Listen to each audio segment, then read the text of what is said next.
On behalf of International Studies Association and its new section, Global International Relations, welcome.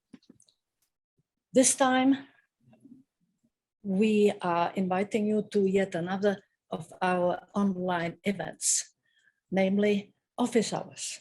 Office hours with a prominent scholar working in the field of global international relations. And this is what we promised, that we were going to actually allow you to ask any questions, whether you are students or scholars, but particularly those of you who are outside North America. This is an opportunity to meet some of the leaders in the field. So let's go and look for Professor Acharya.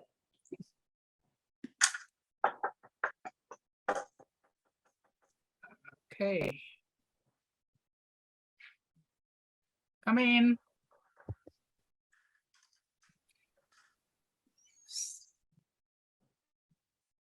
And where is he? Professor Acharya is a global scholar. He may be in China.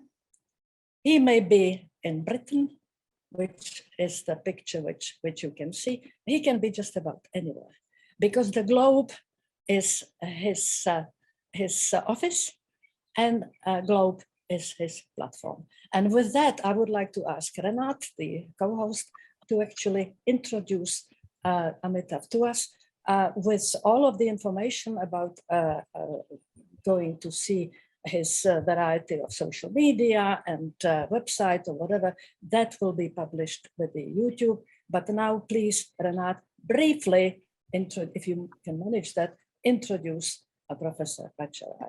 Oh, absolutely. Thank you so much, Professor Walko, and that very lovely video in the introduction already.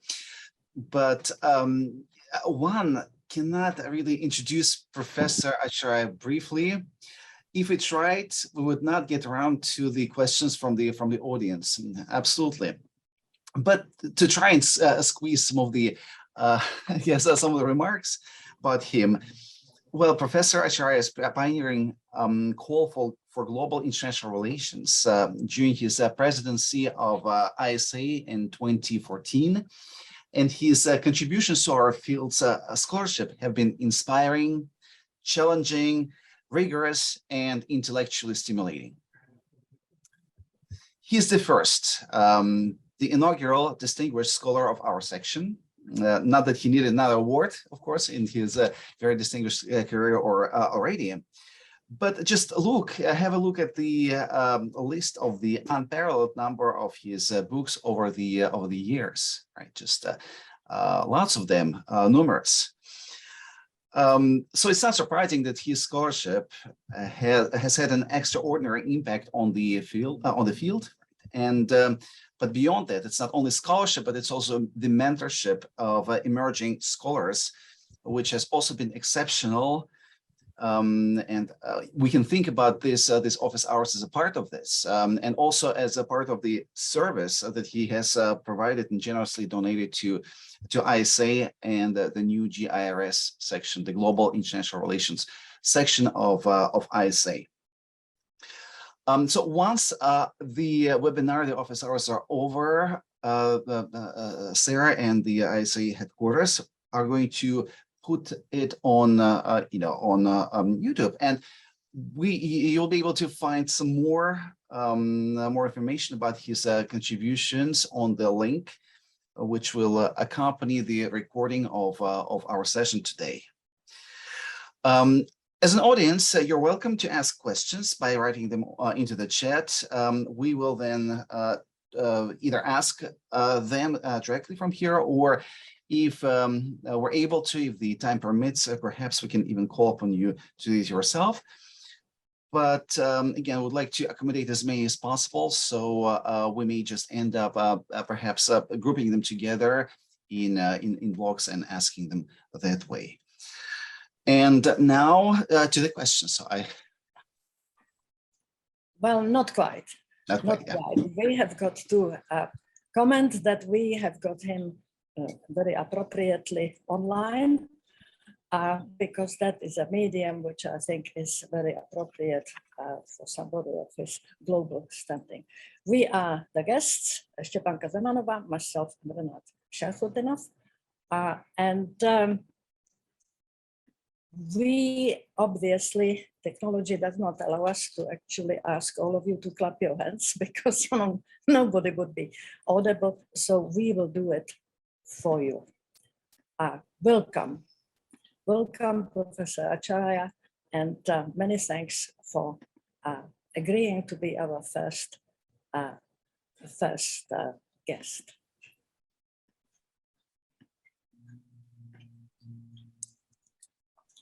So with that said, let's start.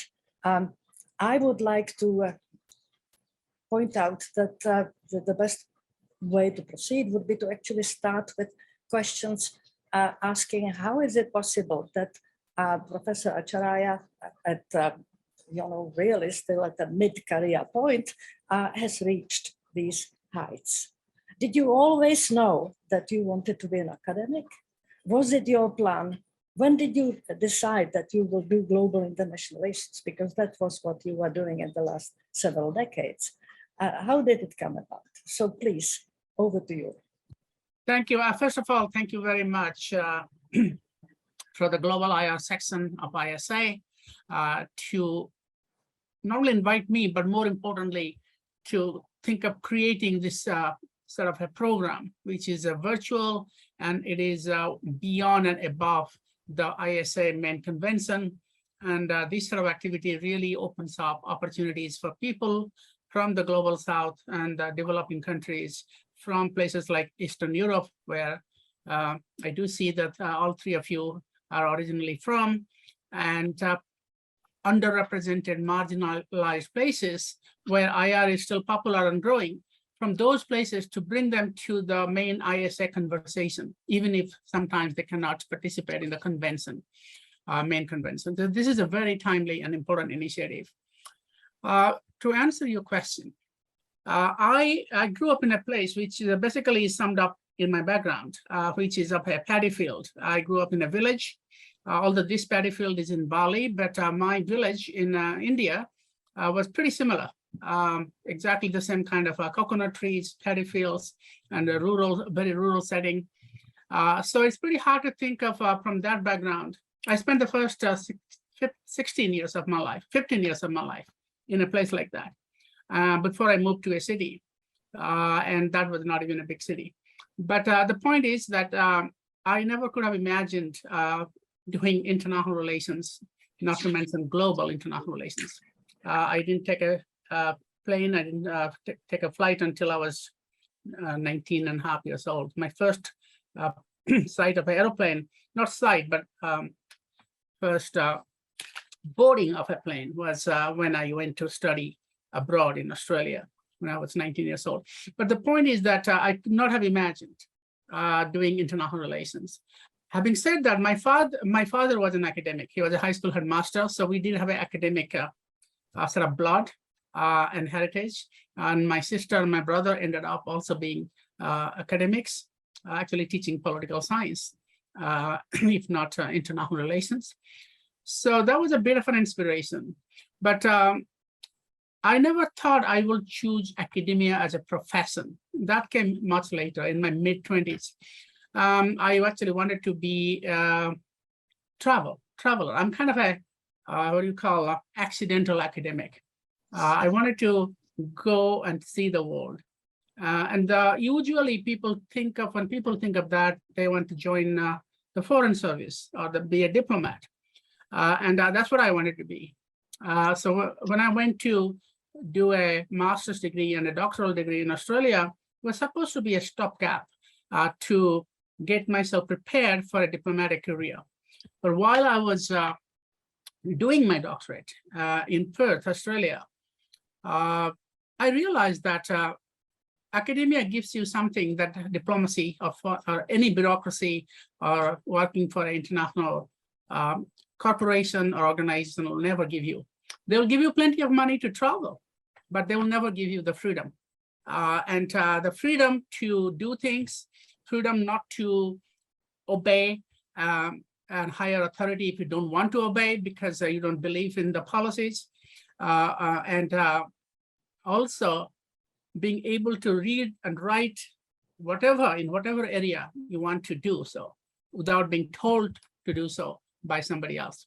And that is what really got me attracted to academia. So there is no academia without freedom. There is no freedom without this kind of a knowledge and a desire to expand your mental horizons.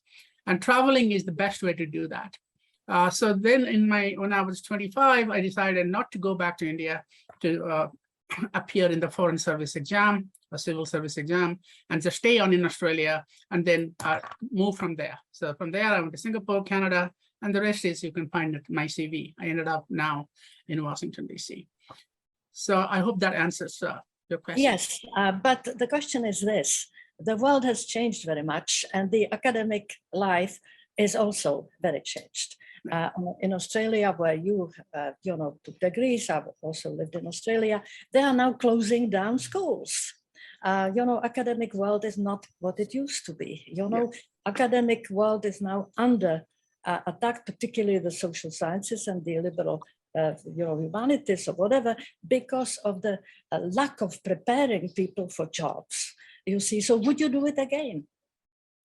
Yeah, you're absolutely right. The world has changed. I think it is fair to say that in most parts of the world, whether it's the West or non-West, academia is facing cutbacks. And part of the reason is this sort of, for the lack of a better word, the neoliberal mindset of governments and also authorities in charge of education sector.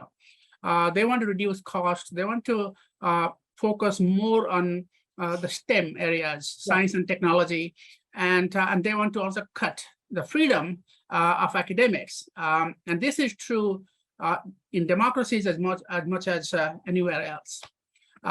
So we are, therefore, there is a much more pressure and also much more competition too, because when you reduce scope for professional progress in academia, so you're limiting the space, so you're creating more competition. There is a less of a pie and more of the people aspiring academics trying to make it in the profession. So this has been very tough for a lot of younger academics. For people like myself, and I hope for many of you, we are from a different generation where things were better. I would think in some cases it wasn't better, depending on what political system you grew up. I certainly think, for me in India and Australia, things were, and then my first jobs in Canada, things were really much better then. So I would probably not be as excited about joining an academic profession if I was beginning my career at this moment. But then, as I said, it's all relative. What else can you do?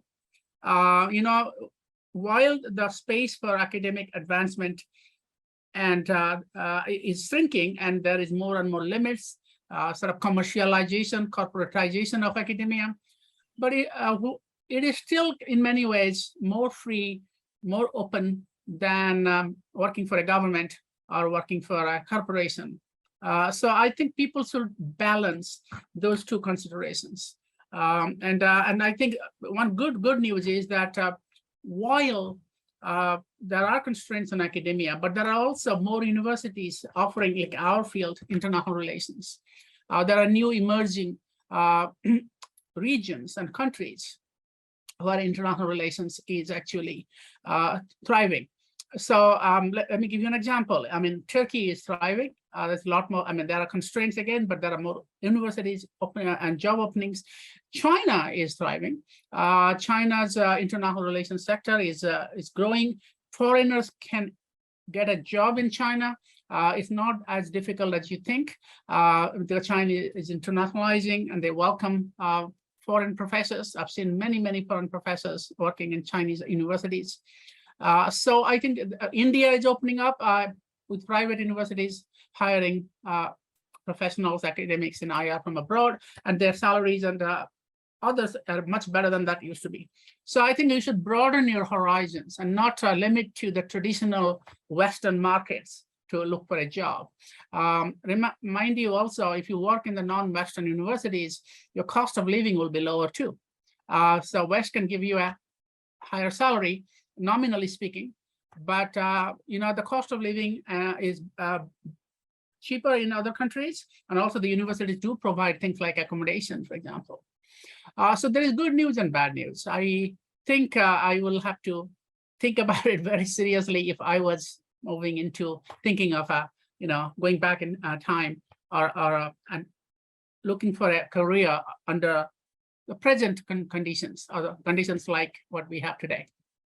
So if I could broaden the question, namely, you address the issue of careers, but how about education in international relations? You mentioned STEM.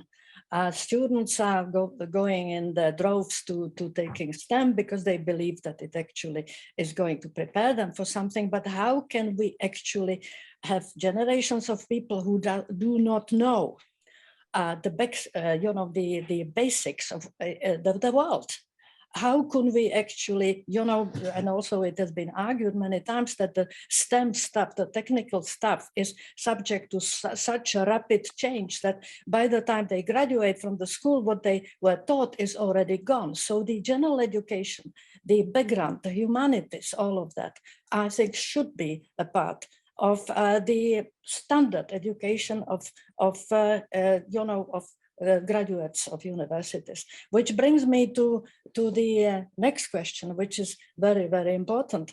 The Secretary General of United Nations yesterday, they have opened the 77th session, declared that international relations do not work. The question is then, do we go on teaching international relations, if we do teach international relations, from textbooks which are now describing something which is broken, which does not work? I want to ask you, which parts of international relations would you put in your syllabus if Guterres is right that it is all different? Do we write new textbooks? What do we teach? What is useful, what is not? Okay, to address the first part of your question, I actually don't know what the Secretary General of UN actually said. I've seen a statement to the opening of the UN General Assembly annual session that we are in a colossal global dysfunction, and the international, the UN is not working. Basically, he acknowledged. Now, we can talk about this, that's a separate issue, but I think the question is, there is no question, there's no doubt that the multilateral system or the overall global cooperation is shrinking, is under much more stress than it was, say, when I started doing IR. When I started doing IR for the first time, 1989, 90, 91, the end of the Soviet Union, end of the Cold War, collapse of USSR, and we had this excitement. Mikhail Gorbachev just passed away, and that was a really era of optimism. The multilateral system was showing a lot of hope. The Iraq crisis, where the world actually came together in 1990-91, those things are gone. So the Secretary General is right about that, but I think he's being too pessimistic. This is a very Western perspective. I mean, I know if you travel, it depends on where you are standing. Of course, take aside COVID-19. COVID-19 is, it's a sudden accident, unexpected development that nobody had predicted. Maybe Bill Gates did, but nobody had predicted. If you take that aside, and we may be getting out of it, it really depends on where you are. The people of China, people of India, people in Southeast Asia don't feel that pessimistic about the war because they're doing far better than what they did 20, 30 years ago. So this is a very Western perspective, and it can become a self-fulfilling prophecy. I'm not criticizing the UN Secretary General. I like him a lot. But I think he is mouthing, and he may be doing it deliberately to create a sense of urgency among the stakeholders. There is certainly no question that it's Ukraine crisis, the Russia-Ukraine war, that has created a lot of pessimism about the multilateral system, and the Security Council is dysfunctional. But is the world order collapsing? I don't think so. because there are other countries in the world where things are very different, because 50 years ago, they were under colonial rule or under, dominance of Western countries in the United States. They are actually doing much better now. The vast majority of people in the world don't live in the West. They live in the rest. So I think we should be careful and nuanced in making grand predictions that international relations have stopped functioning. Why should it? I mean, look, we just had a meeting of the Shanghai Cooperation Organization in Uzbekistan, and that is going on. Last year, the Asia Pacific countries signed the largest single regional economic partnership, when globalization is supposed to be in crisis, but regional economic integration is thriving in Asia. So I don't want to also sound Panglossian, but I also don't want to buy into this pessimism, which I think is because the West is declining. Its world order is collapsing, doesn't mean the world is collapsing. But we need to reflect that in our textbooks. We need to write new texts to say that the world was not made by the West, it was made by everybody, West and the rest. And before the rise of the West, many of the ideas, institutions that we still have today, whether it's diplomacy, whether it's great power cooperation, whether it's the freedom of the seas, whether it's humanitarian action, they were not invented, created in Europe or the United States. They have a long history going back to 4,000 years, more than 4,000 years. For example, great power diplomacy in the Amarna system, 1500 BC. So we need to bring that into our textbooks. We need to create awareness that international relations has multiple global cross-cutting origins. And that's the essence of global international relations. Yeah, so, fair enough. It's nice to hear somebody so optimistic. I am a little bit, concerned about how to advise a student who is, let's say, embarking on a graduate program. What topic should he or she actually zero on?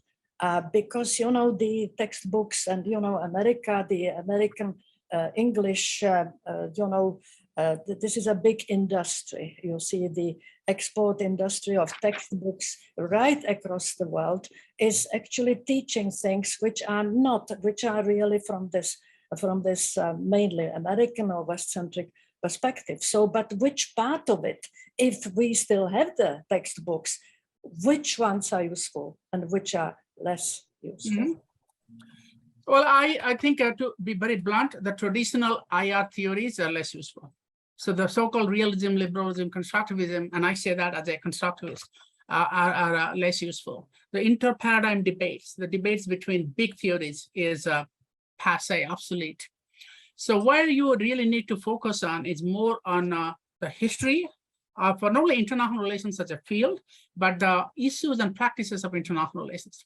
Just keep in mind, international relations as a field of study was supposed to have been invented or created 103 years ago in 1999, when the first chair called Woodrow Wilson Chair of International Politics was set up in the University of Wales in the United Kingdom.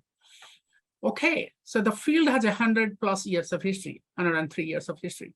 But the subject matter of international relations, things like diplomacy, things like cooperation, or great power cooperation, crisis management, again, human rights, humanitarian intervention particularly, or humanitarian laws of war, and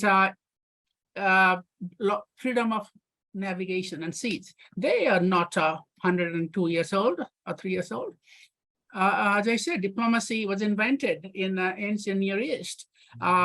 China, India, and Islamic world maintained very thriving, sustainable, long-lasting world orders at various stages in history.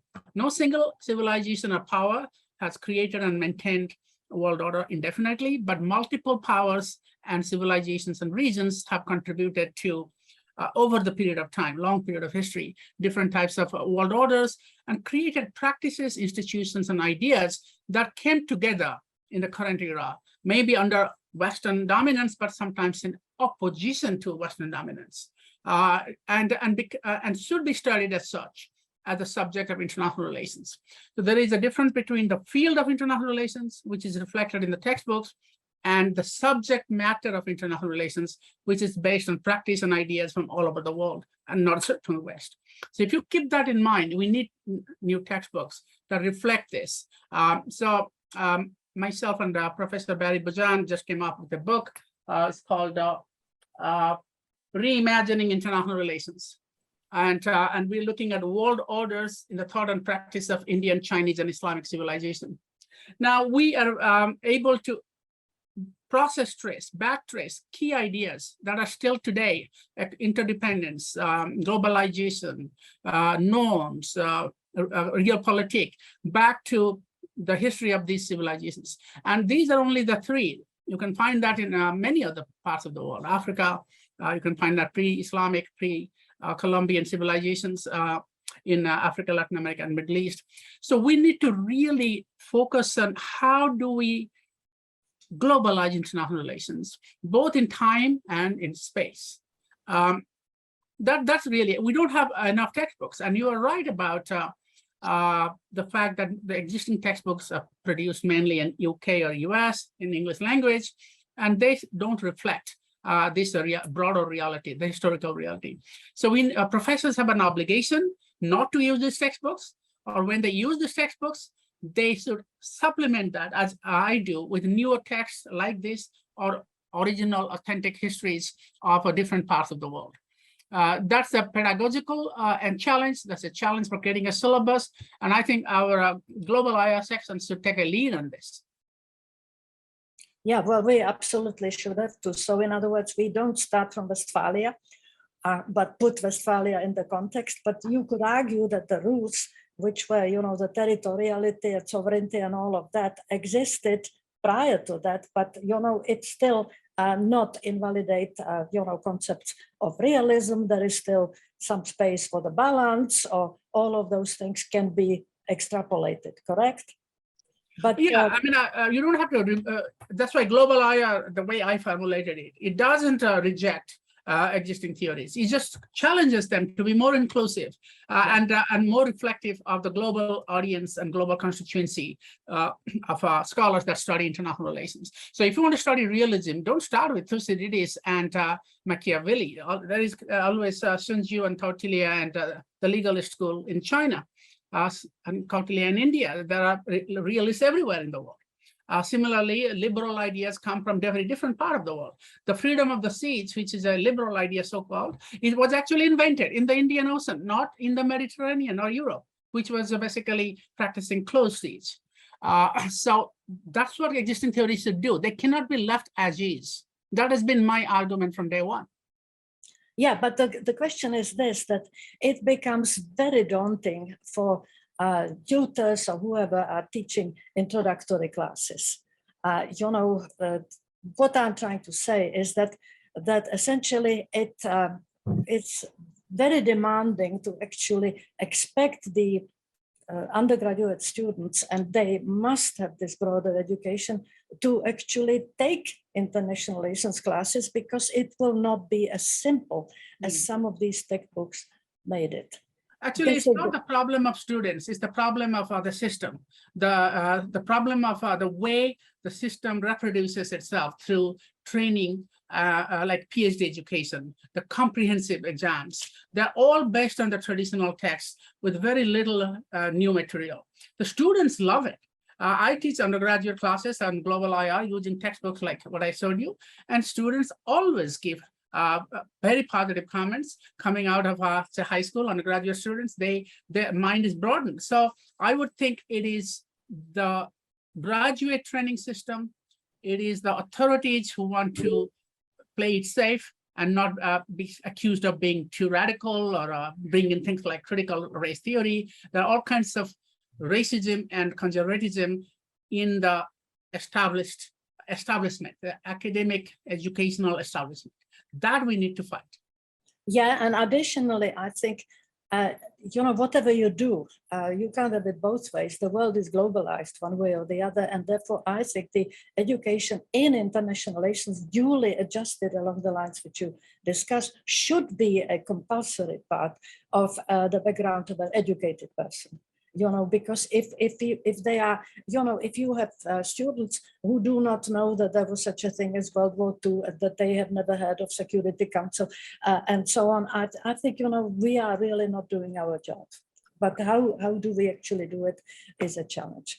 I see that Renat has been corresponding in chat room with some specific questions. Would you, and so would you please read whatever one of the ladies in the audience actually said? Absolutely, yeah. So actually we have at least 6 questions from at least 5 attendees, and thank you so much for asking them. So perhaps broadly, I'll try to classify them into ones that deal with the with the issue of beginning. How do we start doing the global IR, and then more specific methodological questions, as well as more concept and theory-oriented questions.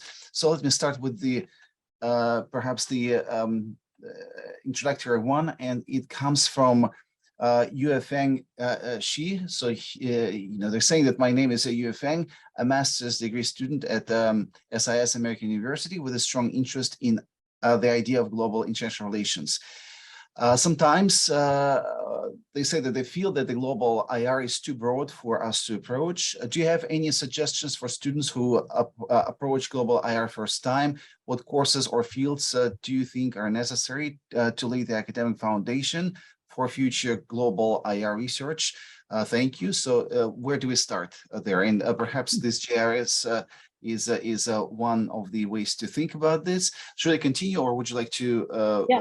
I think this should stop, because you see, there should be obviously, if somebody is planning to do undergraduate major in international relations, there should be some sort of a sequence, because you can't just throw them at the very end to it. I think really the international relations are now much more demanding on the students than they used to be in my time, because it was very simple. It was just American story. Please, you say that you teach undergraduates also in American university or not? You probably do. That's what I am, yeah. Yeah, but do you teach undergraduates? Yeah. The first year, freshman seminar or press people seminar, yeah. Well, I've been teaching undergraduate all my life. I insist on teaching undergraduate. I also teach graduate. So you teach multiple courses, and one of them is undergraduate, first year. Yeah, but then we will have to probably have another session about what to include and what to exclude. Mm-hmm. But I see that there is a more sort of specific question. I read it in the chat room. What particular concepts or what particular theory is still very useful for an aspiring graduate student? Yeah, graduate students. Okay, the first question that Renat raised from this student is also important. I mean, I would start undergraduate teaching with history, world history. And it's actually quite also convenient, especially if you have studied in the United States. The seniors in the high school in the United States actually do a course in world history and international relations. So I actually, just right before yesterday, I gave my second class to this first year undergraduates. And I said, can you remember what you learned from your high school? And this is what you learned, and this is what is history, this is what is global IR. The conversation was fantastic. People, there were 20 students in the room. They each recollected how they were trained in history and how this syllabus that doing with me is different. So I would definitely start with that. Also, another quick point, many publishers are now sensitive, textbook publishers, to the need to bring in a more global historical perspective. Just a few days ago, I was contacted by the editors of a major textbook, one of the most popular textbooks, whether I could write a chapter talking about global IR and the origins of global IR. Another textbook editor where I have a chapter on global IR for an international master's level, PhD level, called International Relations Theories. It's a kind of a Tim Dunn and John Baylis, Steve Smith book. They said your chapter on global IR has been extremely popular. So you was the last chapter of the book. Now it's going to be among the first 3 chapters. So the reaction to broadening international relations with history and also challenging existing theories is extremely popular around the world. What it hasn't done is to filter through the PhD training industry of major universities. And that's a fact, and that is a challenge. But the rest of the world, and this is particularly in the United States, the rest of the world is moving on. So as Peter Katzenstein, one of my mentors once said, the world is becoming broader and American IR is becoming narrower. I should not probably quote him, but that is true to some extent of the way PhD trainings are imparted. And we have to fight that. Moving to graduate courses, I would do the same thing. I actually designed an online master's course on global IR. It's actually called Global International Relations, History, Theory, and Practice. So you have to pay a lot of money to take this course. It's offered by my school, entirely online. But it starts with the first 3 sections, weeks are about history. And then it covers all the theories: realism, liberalism, constructivism, Marxism, feminism, post-colonialism, and non-Western IR theory before it goes to global issues like climate change, pandemics, and sort of applies these multiple perspectives. First, history, how international relations came about, how different ideas and approaches to theory and practice of international relations. Theory, not just about realpolitik, realism, but practice such as diplomacy, how they came about. And we start with two sections before Europe, start from the very beginning, before the rise of Europe. Then cover Europe and United States. Then after history, we move to theories. We cover a whole range of theories. Then we talk about how the theories explain the current international system or international relations and challenges like climate change or human rights abuses, and also changes in world order. So I think it's not really rocket science. If you try, it's the culture of thinking inclusively, thinking globally, and telling students that they can still write very interesting dissertations, cutting-edge books and dissertations, if they do it very well. A good example will be Adam Getachiw's new book, World Making After Empire, published by Princeton University Press. And it is hugely popular because it precisely does this. It looks at the origins of self-determination through anti-colonial struggles, published by Princeton University Press, and giving them a shout. But it is a really good book, and it has got lots of awards. So it doesn't fall into traditional realism, liberalism. If anything, it's completely the opposite. So you can do it. You have to be, of course, hardworking. You have to work harder than the conventional colleagues who do conventional IR, but it is not impossible, and there are examples. Maybe one should have a separate session in telling how one could achieve academic excellence and good job prospects while doing global IR. Yeah, well, I would like to mention one major concern, which both Renat at his university and me at my university witnessed, namely the term international relations, which was always incorrect. We know that it was a misnomer all the time, is now being replaced by global. And anything now goes. There are now programs, and it is geography, it's anthropology, it's everything conceivable, which calls itself global. Because true enough, we are global, the world is global. But, in those programs, those under that global, designation, what you describe as international relations is gone. It's gone. Yeah. Have you encountered that? How do you actually convince administrators who are not schooled in international relations that global is not just a universal denominator which can be attached to anything? Yeah, I mean, this is but you're probably talking about global studies, and this is multidisciplinary, and it has bits and pieces of everything. But my sense is that that is happening in a lot of universities, but at a parallel level. International relations still continues, except that it's not defined the same way as it used to be. So we have other terms like world politics, global politics, not global studies, global politics, which are basically same as international relations, but it reflects the fact that some people are not comfortable with IR because they are and for good reason, because the baggage that IR carries of being, being very Western, very narrow, actually lets people and students and even high-minded, well-intentioned academic administrators to create a wider field. But that is, to me, not in competition, maybe in your university, but certainly not in my university and many others I know, with international relations, as long as you define international relations broadly. Yes, well, before we go to another group of questions, yeah, I would like to hark back to the opening questions which you answered, namely, what does it require of a person to actually succeed? What are the main characteristics? I mean, hard work is one thing, but what do you look in a potential scholar? Lots of people want to be scholars, but what are the major features which you would look for as a prerequisite of possible success? If you're talking about at the graduate level or undergraduate level, I mean, it's very different. If a graduate level, especially doing a PhD, and I'm assuming that many people who do PhD are already thinking of an academic career, not all of them.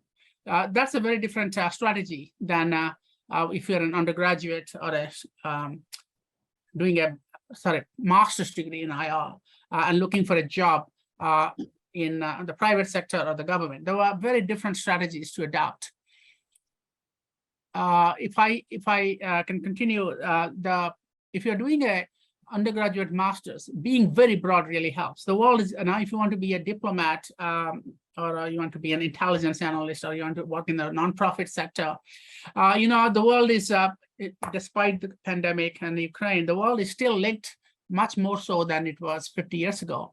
And you will be able to understand the world better, get a job. Your governments will ask you, if you're working for your national government, that they want to know more about what's happening in the other parts of the world because of the economic or the effects of the trade war between US and China, the deglobalization trend, and the pandemic. Most governments actually want to know more about the outside world, or most nonprofit organizations. If you are doing a PhD degree, the goal is a bit different. Your strategy should be different because your main job is to find a job in a university, and then you decide where you want to get a job. Do you want to study or get a job in the United States or Britain, or you want to go to work in your home country, China or India? If your latter is the case, doing broader IR is actually helpful rather than harmful. If you want to work in universities in the United States, there is a handful of universities that are very traditional, that dominate PhD training. You are unlikely to get a job there if you are not one of their alumni anyway. But if you want to get a job in other universities, very decent, very good universities, United States, that sense has strengths and weaknesses. The weakness is the narrowness of the mainstream universities. The strength is that it has a lot of universities which are actually broad-minded in the different states. I think doing global IR will help you. We actually asked this question to Professor Jack Snyder from Columbia in one of the global IR seminars that my school organized last year. And his advice is exactly the same as what I'm giving a good friend of mine, Jack. And he said, it's not a disqualification or constraint or limitation for you to do IR globally. And he gave the example of this book by Adam Getachew, and which I then picked up. I think the main thing is to think about do it well. Find an interesting topic which has not been studied and interesting in a global sense. And you still have to go through the rigors of academic training, good sources, archival sources, data sources. You can be quantitative, you can be qualitative, and you make a good argument and produce a rigorous, sophisticated piece of writing. You can use existing theories or challenge existing theories using global IR, but the product has to be above average and outstanding. So spend a bit of time doing that. And I think it should not be, again, you may not get hired by the big universities, but there will be plenty of other places to hire you. Yeah, well, what I very much appreciate is that you stress the importance of the topic. It has got to be unique. You cannot go on reinventing the wheel. You know, that's a major disadvantage. But you have got to have supervisors who actually know the field so that they know that something is already done to this. But shifting back to the undergraduates, there was a study published in the United States, a survey of undergraduates, asking them how many pages they read a week. They take 6 classes, you know, which I think is very, very excessive. And the astonishing response was that for all of these courses, they average 50 pages a week. How do you excite a student? How do you actually induce a student to actually think that international relations are so important that, you know, 50 pages even only about international relations, you know, is less than sufficient? How do you excite students about the topic? I think the exciting part is not just from the readings, it's also the way you motivate students to relate to the course, the discussions you have in the classroom, the questions you pose, how you situate the course you are teaching, the approach you are teaching from conventional stuff that they are familiar with. And once you do that, and then of course, as a undergraduate level, you have to give some lectures, cannot be entirely a seminar-based, discussion-based, and classroom. So when you do that, you, again, stress what is different that they are doing in this course. And when I teach global IR, I always bring in the traditional way of looking at issues such as say balance of power or world order or multilateralism, and the global IR way of looking at it, and challenging conventional wisdom. Just to give you one example, we think democracy was invented in ancient Greece, but most people don't know that Greeks had no concept of individual liberty. Their concept of liberty was the liberty of the polis rather than individual liberty. So why do we give them credit for that? So they provoke, they challenge you. They say, no, professor, you're wrong. The Greeks invented democracy. So there you go. Similarly, you find origins of human rights in different civilizations and get into it, discuss. So it is the way you teach that is far more important than how much reading you give them. There is no question that students will not read everything you ask them. They will feel burdened and constrained. But it is your job to bring out the essence of those readings and put them into questions that can stimulate debate. So Yes. I see a lot of other questions in the Q&A chat. Yeah, so there is quite a number of questions related to the attendees' work. One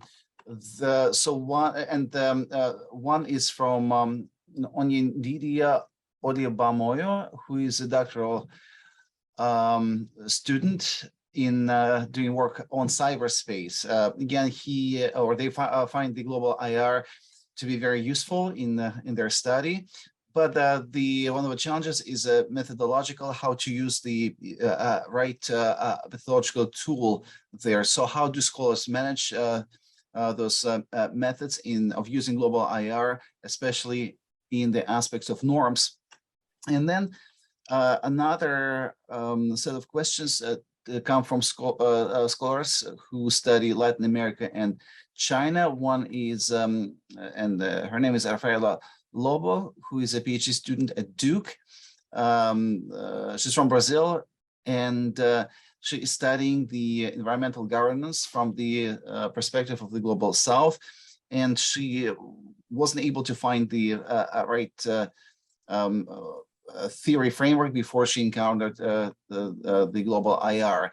And she's asking in a very practical manner, how do first of all, that some of the concepts like autonomy and insertions were developed in Latin America. However, they're being dismissed as exceptional or as foreign policy and area study. So how is it possible to use them to contribute to the advancement of global IR? Yeah. And how can they be used in research? Well, that is a very tall order, I think. We probably will have to have second session, because that would take us, really beyond the time which we have got assigned.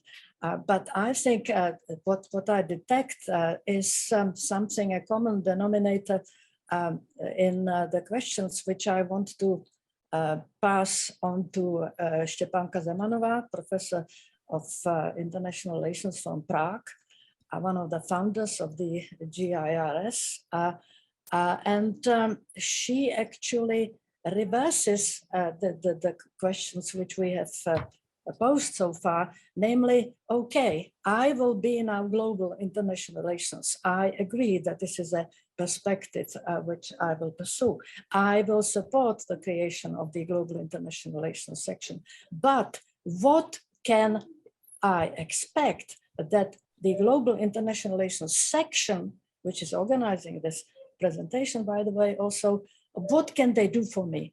How can this is, I anticipate a question, what can, let's say, the Czechs and the Slovaks and the Hungarians and the Poles and Ukrainians, what can they expect that the global international relations section will actually do for them? So over to you, Štěpánka. Well, I will give you my personal view. And again, although I'm associated with the idea of global IR, it's people like yourself who actually run this section.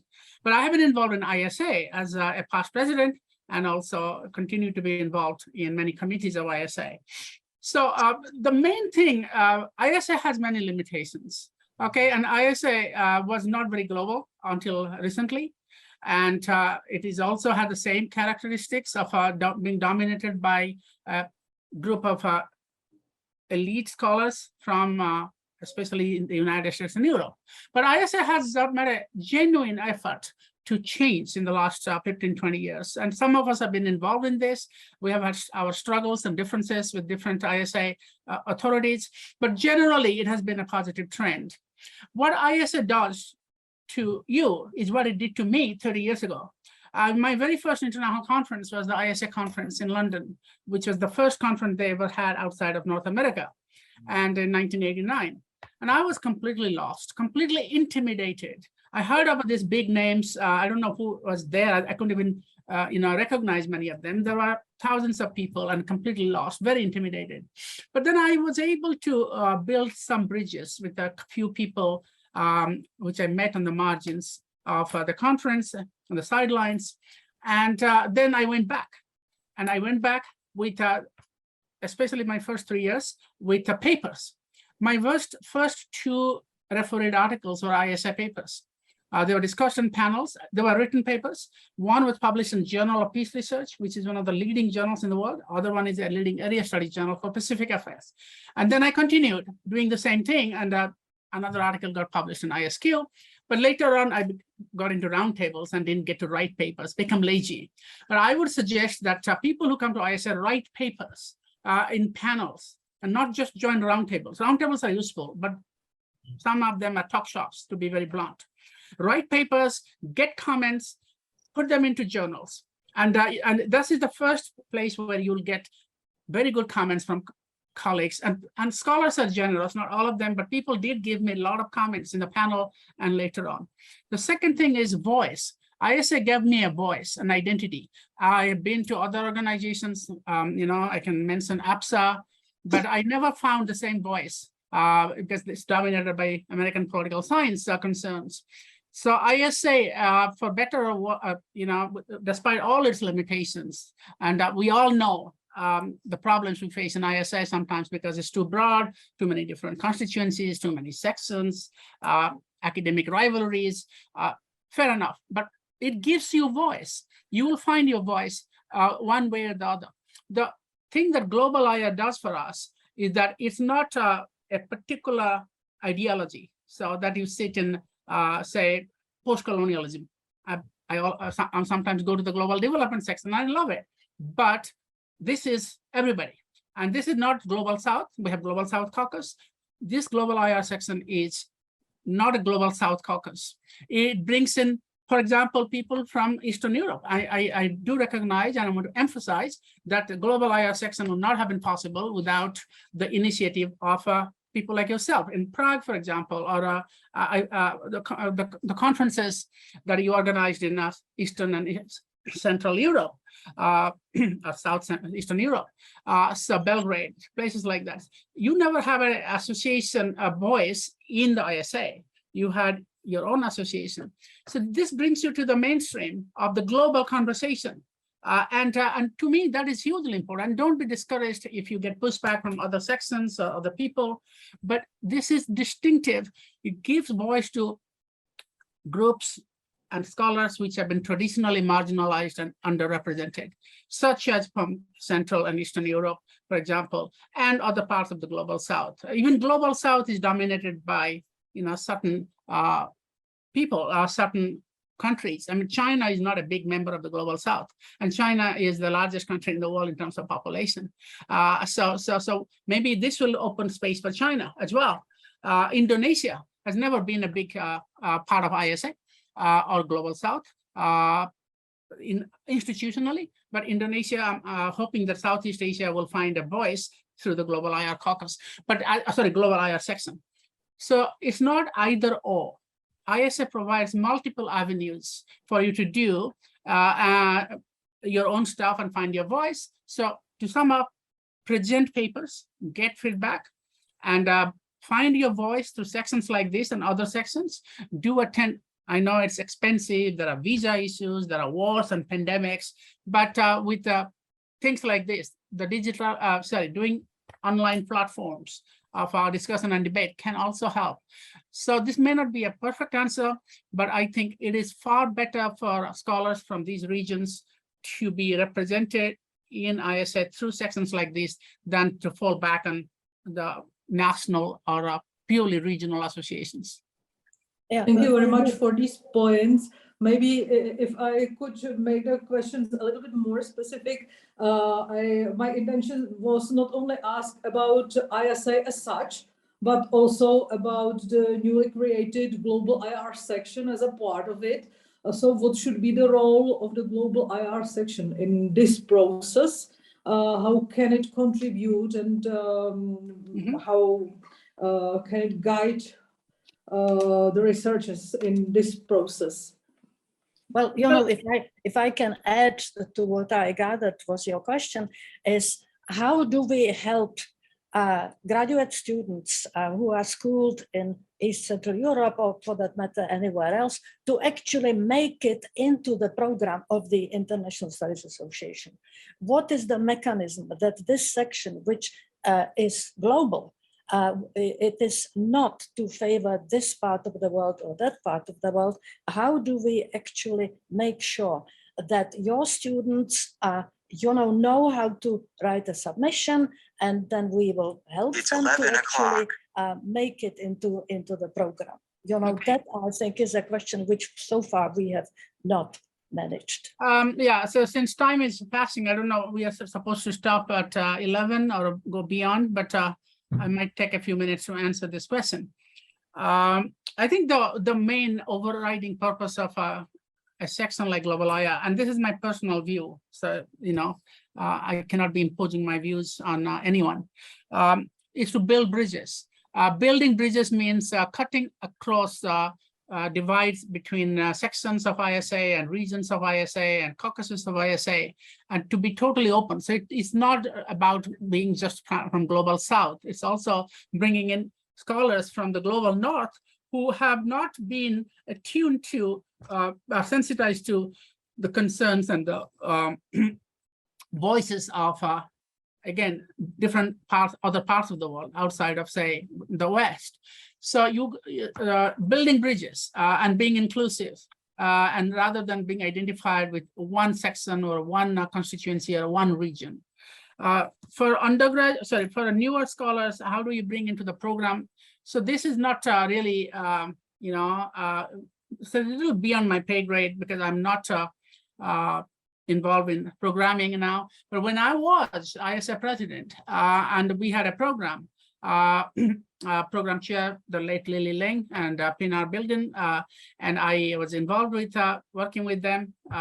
They did most of the work, but they did consult me. And I thought the main thing I did and as the president, was to organize panels on the conventional theme, a global IR.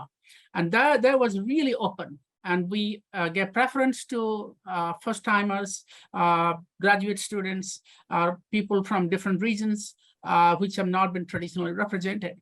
And as a result, we had a full 23% of the entire convention program was actually the presidential theme section, the largest ever per person. So the ISA president has a responsibility, program chairs have a responsibility to make the program inclusive and give voice to younger scholars and underrepresented scholars or scholars from the underrepresented regions. But beyond that, it's never going to be a perfect solution, to be very honest. I think ISA has gone a long way in giving preference to especially students and younger scholars, but it has never always worked out. So keep trying. As we speak, there is one panel that was rejected by ISA that I had encouraged from one of the regions, and I'm taking up that case with the program chairs and say, hey, there's never been anybody from Cambodia in ISA, the best of my knowledge. And this is the first time that I know somebody from Cambodia wanted to come to ISA convention. You can't reject. So we're hoping to put that person in the program. So all of us have a responsibility.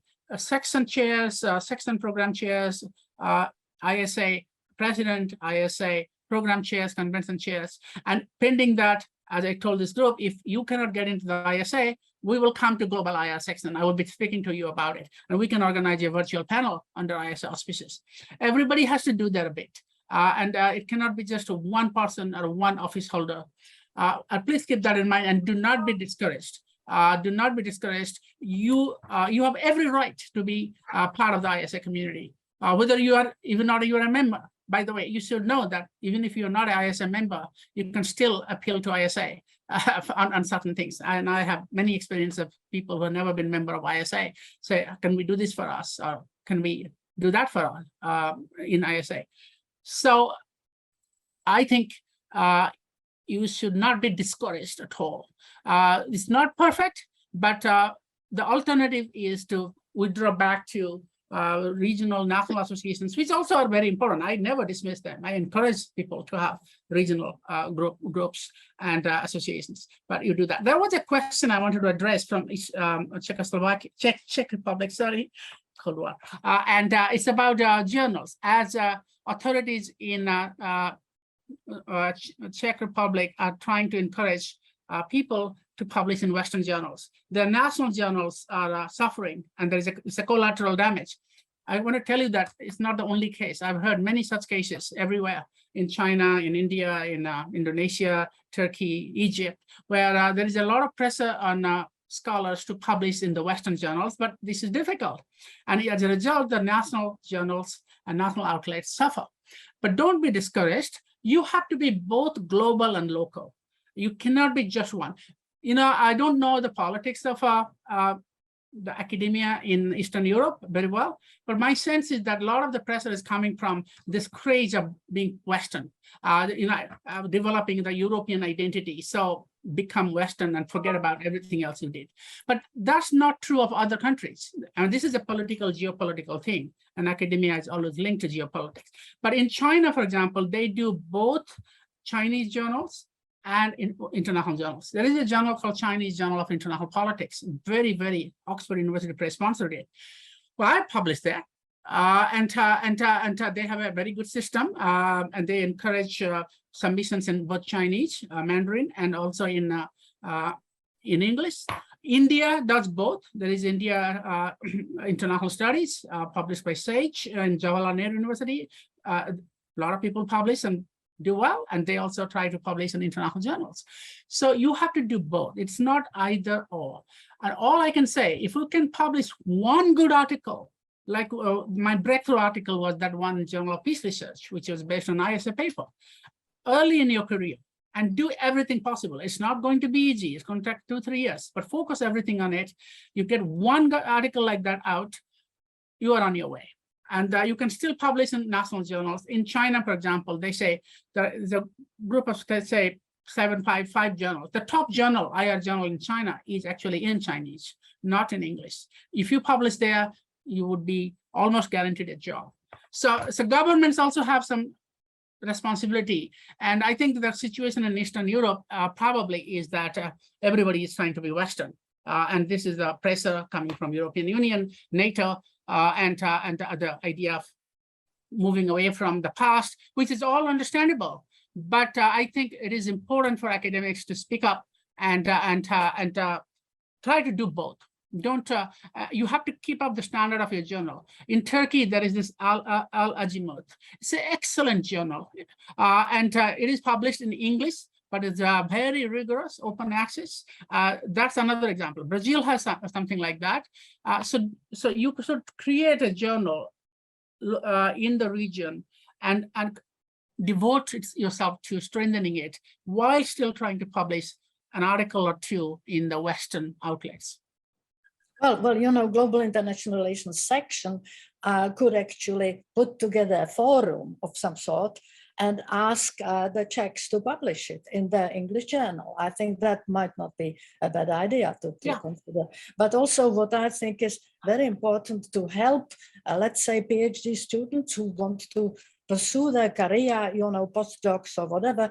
And I think that the task for us is to make sure that they actually know how to get to ISA, how to actually get accepted, you know, with a first paper. And I think there we have not done anything much, but then again, you know, we have been in, as I have said to Mark Boyer, we are really a toddler. You know, GIRS is a very young section, and we have not done everything correct. So well, far. one thing you could do, may I suggest, and certainly the authorities in ISA should be also taking note of this, is to have, you know, honestly speaking, submitting a paper to ISA is pretty straightforward, but it can be sometimes challenging. Sometimes the system gets overwhelmed. And I have this experience myself on both sides, as president and as also as ordinary member trying to get a proposal accepted. And so I can tell you that several of my papers over the years have been rejected. For different reasons. Now, so it all happens to all of us. So maybe you can create a panel or maybe a how-to kind of a handout, guidelines, put it on the website. What is the best way to get accepted into ISA convention, main convention? So how to do it? Sort of a guidebook or a guide pamphlet, and put it on the ISA website or GIRS website. And I think this will be useful. What are the important things to do? What are the do's and don'ts when you submit? There are a lot of questions about funding. Now, many people come to me directly, even now, said, okay, I'm thinking I'm going to ISA. Do I get money? And honestly, I don't have the answer immediately. I have to check what is the amount they get, what are the conditions and terms. So these are there in many places in ISA, but it's a big website. It's not in one document. Like FAQs, frequently asked questions. Could you please think of doing that? That'll be extremely helpful. And I'm saying that GIRS can do it in conjunction with the ISA SQ. And I'm sure Mark and other ISA headquarters people here, they would love to do that. I mean, I'm sure there is something like that there, but it's not in one place, at least not what I have seen.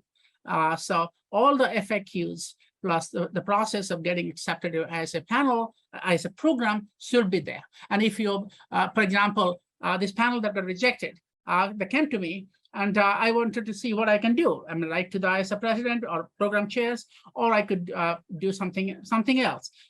Is there a possibility that once you're rejected, can you be accepted? There is a wait list.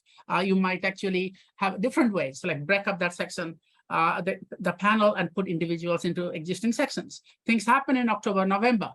So all these things can be helpful if they're in one piece of paper or one document. So it's a very specific suggestion.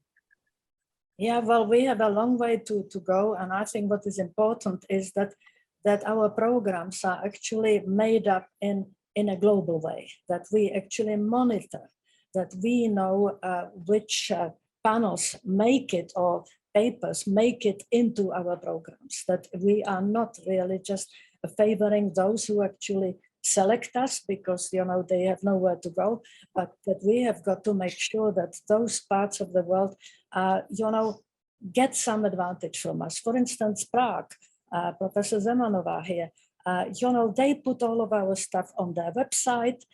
You know, they are running our Facebook and Twitter. They are doing enormous amount of stuff for us. The question is, what does GIRS do for them? Mm-hmm. Well, you know, as I said, this has to be also done by the ISA headquarters, and you can lobby them to do it. We need a sort of a document that says how to get accepted into the ISA convention, and what are the steps, and also explain to them, you know, why the paper was not accepted. Usually, this can be done by the sections that sponsored this or caucuses, or it can be done by the program chairs. My experience is that that's where ISA is weak. So I have had experiences where a paper has been rejected. I don't get a good explanation that it was the abstract was boring, or even though I was not exceeding my quota of three panels. So very poor, because the program chairs are overwhelmed. They don't have a lot of time to look at individual cases. So there has to be some sort of an adjudication mechanism, appeal mechanism rather, if you get rejected in the first instance. And ISA is still not very clear. I don't want to use the term transparent because nobody wants to hide things. That's what I know. It's just not having the time and energy to devote to this very important task. That people who are not seasoned in going to ISA, not experienced in going to ISA conventions or programs, where do they get advice and help and how to do this? How to get into the convention, also how to get into different regional conventions, ISA, different type of programs. Again, you can get an answer after a while, but or sometimes quickly, but it'll be good to put everything together. Who are the contact persons if your paper has been rejected, or if you want to get more information on funding? This should be in one place. Yeah, but you know what you know, a step in the right direction, I think, on our part is that these online events. Our next one, which I will use as an advertisement for the next time that we will meet, is actually traveling around the world, and our first stop is East Central Europe. And that's an opportunity for a variety of professors who would not have been normally heard at the ISA. And, and we are the only ones who actually approve it. It does not go through the complicated mechanism. So I think, you know, there is a future for these online events, which GIRS is very proud to organize. And with that said, I think we have run out of time. We could go on all day. And we might, in fact, ask you again. We might look for you in your office and try to find you in Bali or somewhere and continue this discussion, which I think was extremely helpful. We covered an enormous amount of ground, but there is still a great deal which we left out. Right. So I'm sorry I couldn't answer all the questions from the audience. There are some really good ones. I apologize for that. But I want to leave you with a couple of thoughts. First of all, yes, the world is in crisis. The study of international relations faces new challenges, but not all is lost. And a section, choose your sections carefully. By the way, some sections are very narrow, some sections are very wide. And this section is wide. It is wide and inclusive. And I'm not sort of campaigning for anybody, but choose your sections carefully and find your space, find your voice, find your fellow members of the community in different sections of ISA. And even if you are frustrated, don't give up, because this is still better. Engaging with sections like GIRS or ISA generally is better than not doing it if you want to get a global voice and global recognition of various sorts for your work. Okay, well, with that said, thanks to all of you. Thanks for the audience, and first and foremost to Sarah Dorr and the other organizers of these online events, because we are still planning many more of these online events. And if Amitav is around, we can ask you to come and be in office again. Thank you very much. I'll be happy to do that. Yeah. Thank you. Okay. Thank you.